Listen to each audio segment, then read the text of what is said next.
Hey everyone, welcome to my channel. तो ये है क्लास 4 हिंदी रीडर परिवेश का चैप्टर नंबर 2 बस्ता और जूता। इसका चैप्टर नंबर 1 हम कर चुके हैं। हम नन्हे मुन्ने बच्चे हैं।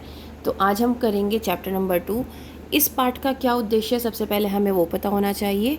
साफ़ सफाई का महत्व समझना, चोरी ना करना और अच्छी आदतें सीखना इस कहानी का महत्व है। तो आज हम इस कहानी को पढ़ने वाले हैं। एक दिन परेश का जूता बैठे बैठे बहुत उदास था।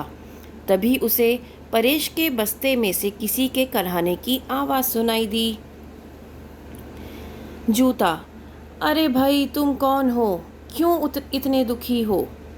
बस्ता: मैं परेश का बस्ता हूँ, जिसमें वह किताबें कॉपियाँ ठूस ठूस कर भरता है, साथ ही और भी न जाने कितना कूड़ा कबाड़ा भर लेता है। जूता: अरे, मेरा भी उसी परेश ने नाक में दम किया हुआ है। तब तो हम सचमुच में दोस्त बन सकते हैं, क्यों? बस्ता: तुम भी अपना नाम और अपने दुख का कारण समझाओ। तो यहाँ पर बस्ता और जूते की बातचीत हो रही है। तो बस्ता ने कहा कि भाई, परेश जो है, ये बच्चा जो है, इसका नाम परेश है, कि ये जो परेश है ये अपने बैग में जो बुक्स है वो बहुत गंदे तरीके से रखता है, ठूस ठूस कर, मतलब बहुत गंदे तरीके से बैग में भरता है। और उसके साथ साथ बहुत सारा गंदा सामान, मतलब कूड़ा कबाड़ा भी रखता है, जैसे पेपर्स वगैरह, कलर्स टूट जाते हैं वो भी उसी में पड़े रहते हैं। तो उस पे जूते ने कहा, अरे मेरा भी यही हाल है, उस परेश ने तो मेरे भी नाक में दम कर रखा है। जूता: दोस्त परेश ने मुझे घिस घिस कर यहाँ वहाँ ठोकरें मारकर मेरा तो अंग अंग दुखा डाला है। मतलब वो जब जूता पहनता है तो ऑब्वियसली बच्चे खेलते हैं तो उससे चोट भी लगती है। तो वो कह रहा है कि उसकी वजह से क्या हो रहा है, वो इतनी ठोकरें मारता है कि मेरी पूरी बॉडी में पेन हो रहा है। कौन कह रहा है? ये जूता कह रहा है। यह सच है कि मेरा काम कांटों और कंकड़ पत्थरों से पैरों की रक्षा करना है, पर इसका मतलब यह तो नहीं कि बिना कारण मुझसे ठोकरें मारी जाएं। तो वो कह रहा है कि भाई ठीक है, मैं रक्षा करता हूँ आपके पैरों की, लेकिन इसका मतलब ये नहीं है कि कोई भी पत्थर आया आप उसमें पैर मारेंगे ज़ोर से और मुझे ठोकरें मारेंगे। बस्ता: मैं भी किताबें कॉपियाँ रखने के लिए बना हूँ। सही ढंग से जिल्द लगी कॉपी किताबें अपने साथ लाने और ले जाने में मुझे भी अच्छा लगता है। जिल्द लगी मतलब जिस पे कवर होता है, मतलब अगर कवर चढ़ी हुई कॉपीज़ बुक्स आप बहुत तरीके से अपने बैग में रखेंगे तो वो बैग एक अलग ही लुक देता है ना। पर मेरी भी तो परवाह करनी चाहिए। अब देखो ना, परेश इस टापू खेलने के लिए पत्थर, गेंद, लट्टू के अलावा दुनिया भर का कूड़ा कचरा मुझ में भर देता है। मतलब वो एक गेम होता है ना स्टापू, मतलब जिसमें क्या होता है, एक पत्थर रखा, उसके ऊपर उससे छोटा ऐसे करके एक लाइन लगा देते हैं पत्थरों की, और उसके बाद कंचों से खेलते हैं। ठीक है, तो वो क्या करता था, वो सारे पत्थर अपने बैग में भर के लेके जाता था। तो इसीलिए बैग ने कहा था कि भाई वो कूड़ा कबाड़ भर कर लेके जाता है अपने साथ बैग में। तो जिसकी वजह से क्या है कि उसके अंदर बोझ बहुत ज़्यादा हो जाता है बैग के अंदर, और वो बैग जो है इसीलिए शिकायत कर रहा है जूते से। अब जूता कह रहा है, हाँ दोस्त, परेश रास्ते में चलते समय जिस पत्थर को देखता है उससे ही जूते से मार मार कर मेरा बुरा हाल कर देता है। कुछ ना हो तो दीवारों पर ही जूते से चोट करता है, इससे दीवारें खराब होती हैं। यदि कभी वह मुझे पॉलिश लगाकर चमका ले तो मुझे कितनी खुशी होगी, पर उसे क्या फ़र्क पड़ता है, वह क्या जाने दूसरों की पीड़ा। अब जूते ने कहा कि वो रास्ते में कोई भी पत्थर आए, कुछ भी आए, उस पर ज़ोर से पैर मारता है जिससे मुझे चोट लगती है। कौन कह रहा है? ये जूता कह रहा है। और अगर कोई पत्थर नहीं होता तो दीवारों पे मारता है। अब जूता ये भी शिकायत कर रहा है कि वो ये सब काम तो करता है और कभी भी मुझे पॉलिश नहीं करता है। अगर पॉलिश कर ले तो एटलीस्ट मैं अच्छा तो दिखूं, मुझे भी तो अच्छा लगे। बस्ता: यदि परेश दूसरों की पीड़ा महसूस करता तो रवि की कॉपी चुपके से उठाकर अपने बस्ते यानी मुझ में क्यों रखता? मैं चीख चीख कर कहता रहा कि चोरी करना गलत है, ऐसा मत करो, पर मेरी आवाज़ उसके कानों तक पहुंची ही नहीं। और जब पूरी कक्षा के बस्तों की तलाशी ली गई तो मेरा सिर शर्म से झुक गया। अब बस्ता शिकायत कर रहा है कि परेश ने चोरी की, अपने फ्रेंड की, रवि की एक किताब उठाकर अपने बस्ते में रख ली, जिसकी वजह से बस्ते ने उसको समझाया कि भाई चोरी नहीं करनी चाहिए, लेकिन उसकी आवाज़, बस्ते की आवाज़ परेश तक नहीं पहुंची। और जब पूरी क्लास में तलाशी ली गई तो उसी बस्ते में से कॉपी निकली, जिसकी वजह से इसका सर झुक गया। किसका? बस्ते का, परेश का नहीं। जूता। शर्म से तो मेरा सिर भी झुक गया था जब कक्षा में सब बच्चों की पोशाक और जूतों का निरीक्षण हो रहा था। उस समय सबसे घिसा पिटा, मैला कुचैला और बदसूरत मैं ही था। मतलब आप जब स्कूल जाते हैं तो आपकी यूनिफॉर्म को अच्छे से देखा जाता है ना, उसके भी मार्क्स होते हैं। तो ऐसे ही परेश के स्कूल में भी था। परेश के स्कूल में भी जब उसके निरीक्षण मतलब परीक्षा हो रही थी, मतलब चेक किया जा रहा था कि किसकी यूनिफॉर्म गंदी है किसकी साफ़ है, तो परेश की जो यूनिफॉर्म थी उसका तो उन्होंने ज़िक्र नहीं किया, लेकिन उन्होंने जूते का ज़िक्र किया है कि उसके जो जूते थे वो सबसे ख़राब थे, सबसे घिसे पीटे थे, जिसके ऊपर पॉलिश भी नहीं हुई हुई थी। तो बस्ता बोला, हाँ दोस्त, बुरा तो लगता है, पर चोरी वाली बात तो मेरे गले से नीचे नहीं उतरती। अब बस्ता बहुत अफसोस कर रहा है कि इसने चोरी कैसे की, कितनी गलत बात है चोरी करना। जूता। अरे हाँ, एक दिन परेश ने बबलू के 2 कंचे छिपाकर अपने दोनों जूतों यानी मुझ में आगे की ओर रख दिए।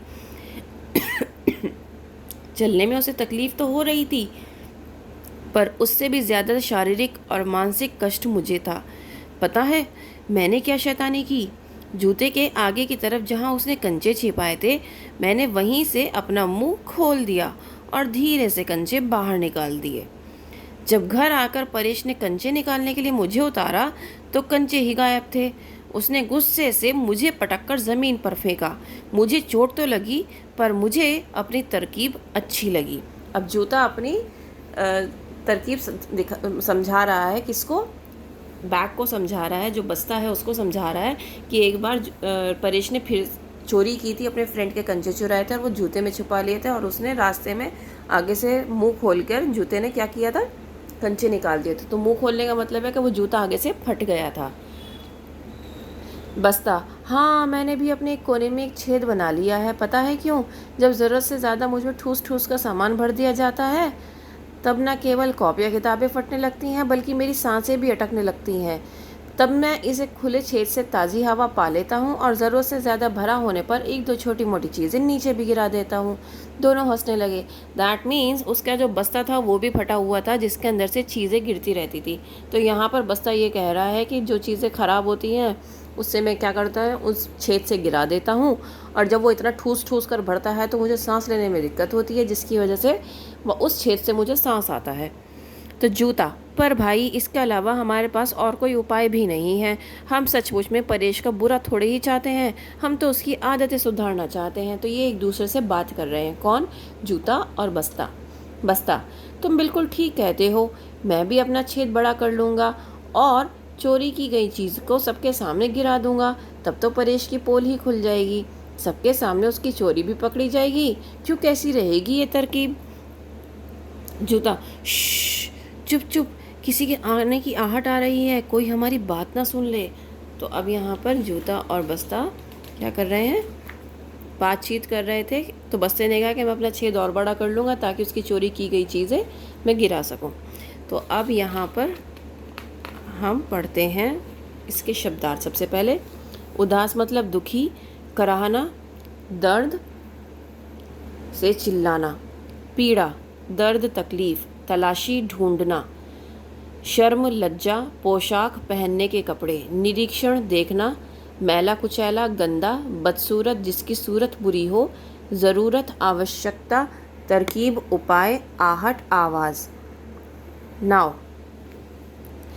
मुहावरे। अंग अंग दुखना। ये मुहावरे इस जो हमने स्टोरी पढ़ी है इसमें यूज़ किए गए हैं, तो इसका मतलब आपको पता होना चाहिए।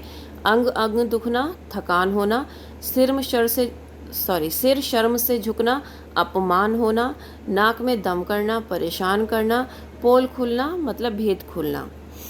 यहाँ पर कुछ डिफ़िकल्ट वर्ड्स गिवन है। कॉपियाँ, कांटों, दोस्त, पत्थर, जिल्द, स्टापू, लट्टू, पॉलिश, निरीक्षण, बदसूरत, तकलीफ, शारीरिक, मानसिक और कष्ट। अब हम इस चैप्टर के क्वेश्चन आंसर्स करते हैं। नीचे दिए प्रश्नों के उत्तर दीजिए। जूते को किसके बस्ते में से कराहने की आवाज़ सुनाई दी? तो जूते को परेश के बस्ते में से कराहने की आवाज़ सुनाई दी। परेश का बस्ता क्यों दुखी था?